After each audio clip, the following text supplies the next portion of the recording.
Est-ce vrai, d'après le chef d'état-major, si jamais la guerre était déclarée, chaque Français de 25 à 60 ans doit obligatoirement rejoindre l'armée? Non, c'est faux. Salut mes BG Galabé, c'est le philosophe, le prince d'intelligibilité, le seigneur de Lumen, l'archiduc du bon sens et tout ce qu'on sait, BG Galabé. Générique.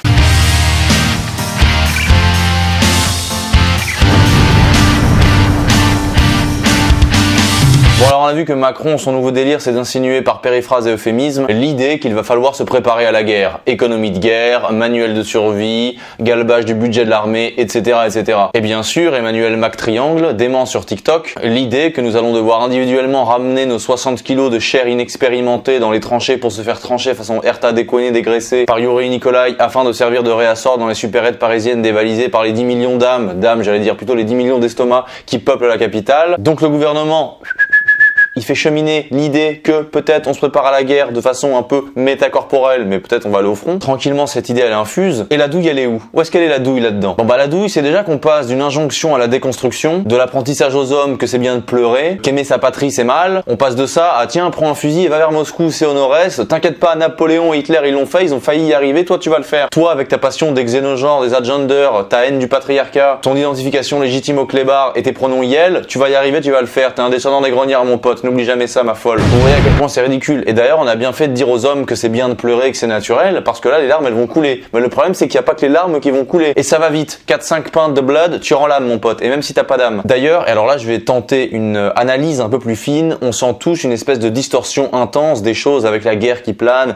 Moi, je pense que beaucoup d'entre vous se disent, mais c'est bizarre, on est plongé dans le wokisme, dans la mollesse, dans la soumission qui infuse depuis longtemps. Et maintenant, comme ça, top, on repart comme en 14, fusil, la fleur au fusil. Alors moi, je vais vous donner mon interprétation. La destruction, les valeurs inversées, la dénatalité galopante, toutes ces valeurs de destruction progressive et progressiste, entre guillemets, ne s'opposent pas à l'injonction hypothétique, pour l'instant, d'aller à la guerre. Ça en est même le parachèvement. Autrement dit, quoi de plus efficace pour accélérer ce processus d'anéantissement de la civilisation du peuple que d'aller envoyer son peuple justement totalement inexpérimenté et inapte à aller se battre? Bah ça va juste plus vite pour produire du néant et de la décadence. Le fait de vouloir nous envoyer à la guerre est une manière d'accélérer le processus et de parachever la destruction du peuple français, des gens qui sont en France réellement, qui l'incarnent. Parce que si on va à la guerre et qu'on est tous crevés, bah faudra rechercher des mecs pour venir travailler, faire fonctionner le pays, etc. Et t'inquiète pas, ils sauront les trouver. Ils les prendront de partout, il y a des pays où ils font 8 enfants par femme, t'inquiète pas, on va vite repeupler la France après. Et ce sera pas des contestataires les mecs, tu vois. Donc ne croyez pas que le wokisme funeste et toxique s'oppose au fait d'aller faire la guerre. C'est juste un processus d'accélération.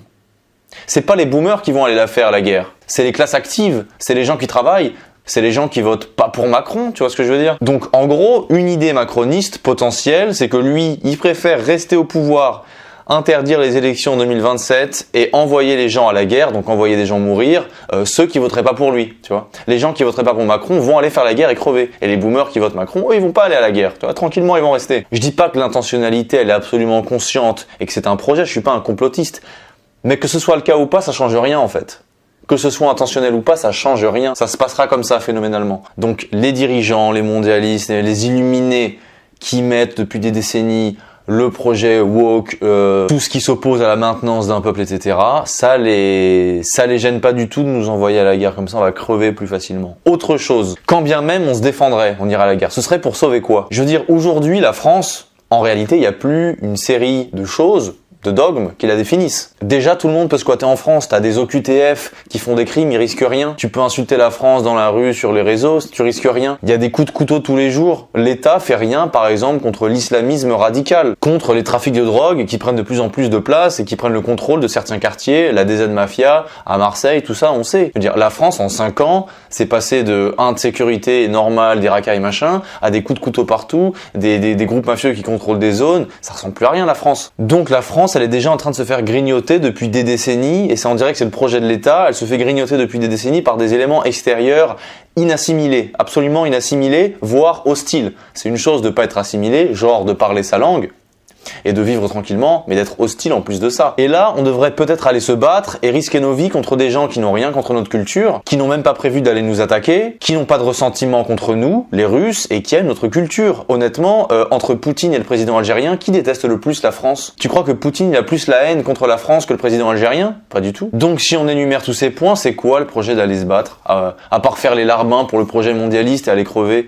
Je veux dire, faut pas être débile. Aller se battre pour la France et sauver la France comme si la France était un bloc unifié alors que la France c'est une passoire. Mais c'est des conneries tout ça. Et du coup ensuite je me demande, en France, qui va aller se battre? Qui veut aller se battre? Réfléchissez, les gauchos, anarchistes, antimilitaristes, ils voudront pas. Les hommes dits soja, ils pourront pas. Les mecs de banlieue, d'origine immigrée, il y en a beaucoup qui aiment pas vraiment la France, qui préfèrent le bled, qui préfèrent Poutine à Emmanuel Macron, je peux les comprendre. Les capitalistes, entrepreneurs, PNJ, turbolibéraux, eux ils pensent qu'à leur bif et qu'à leurs intérêts, ils voudront pas y aller. Les meufs, elles diront que c'est pas leur rôle. Les meufs féministes, elles diront qu'elles sont plus féministes. Les mecs de droite, ils préfèrent les valeurs traditionnelles et chrétiennes véhiculées par des pays notamment comme la Russie. Beaucoup d'entre eux, comme les mecs de banlieue, les mecs d'origine immigrée, préfèrent Poutine à Macron. Peut-être des mecs un peu conformistes, apolitiques, acceptés d'aller se battre, ou des patriotes à bas QI qui vont se dire allez, on sauve la France, là maintenant faut le faire, et qui vont se prendre dans un truc épique et arriver sur le front, se prendre une balle dans le crâne et c'est terminé mon pote. Moi, le jour où le gouvernement me dit Jules, tu vas aller à la guerre, j'imagine Macron et son projet d'illuminer complètement détraqué avec son sourire carnassier.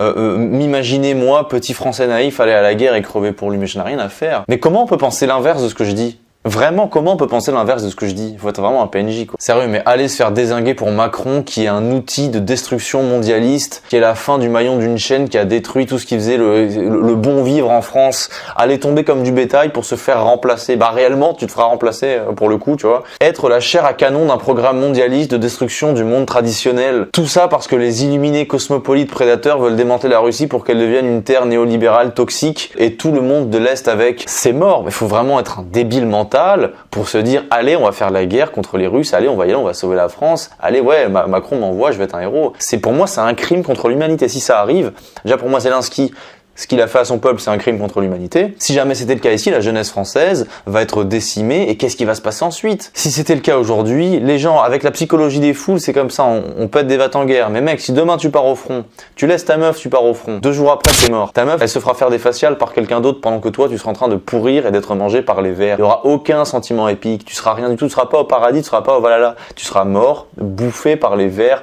pour avoir sauvé un truc qui s'opposait au peuple français dont tu fais partie. Voilà. C'est la vérité. Il y a que ça de vrai. Aller mourir pour sauver un gouvernement corrompu tel qu'il ne l'a jamais été dans l'histoire aussi corrompu, quoi. C'est ce qui s'est passé en Ukraine, hein. Les jeunes, ils sont allés se battre, ils ont réquisitionné de force comme les pirates du temps de l'amiral Nelson en Angleterre, là. Aujourd'hui, ils pourrissent sous le sol. Moi, j'ai parlé à des Ukrainiennes et des gens de là-bas, hein. Ils me disent, ouais, bah, mon cousin, mon frère, machin, ils sont morts. Ouais. Aujourd'hui, ils sont en train de se décomposer, c'est des cadavres. Et les meufs, elles sont encore là, mais elles seront tartinées par d'autres mecs. C'est ça la vérité. Et les élites, elles iront pas se battre. Les élites, elles iront pas se battre, mon gars. On n'est plus au temps des Spartiates où on est 20 000 dans la cité et où tout le monde doit être un soldat, où c'est normal, ça fait corps. Là, la société, elle fait plus corps. Des gens qui définissent la France, c'est toujours une abstraction, il n'y a rien qui définit la France, il n'y a rien qui définit les Français, etc. Tout le monde, dans ce cas-là, si tout le monde peut être français, tout le monde peut être français, machin, chouette, il n'y a plus de valeur, machin, parce que si tu dis qu'il y a des valeurs, tu te mets sur un piédestal par rapport aux valeurs des autres. Mais si, il n'y a pas de valeur, il n'y a pas d'explication, tout le monde peut être français, dès que tu mets un critère, t'es un fasciste, eh bien, Poutine, s'il vient en France, c'est un français également. Tu vois ce que je veux dire? La France, c'est un squat. Le plus fort, il devient français. Bon, vous voyez ce que je veux dire. De toute façon, je crois pas du tout à cette théorie que Poutine veuille envahir la France. Dites-moi ce que vous en pensez en commentaire. Ce sujet m'intéresse grandement. Mais Galbé, je vous dis à la prochaine. À bientôt. Hasta luego. À bientôt si Dieu le veut. J'étais le philosophe. Je suis le philosophe. Là, je rentre de la Réunion et Galbé, je voulais faire une petite vidéo sur le concombre des mers et son anus protéiforme. On fera ça plus tard, Galbé. Dites-moi en commentaire. Ciao.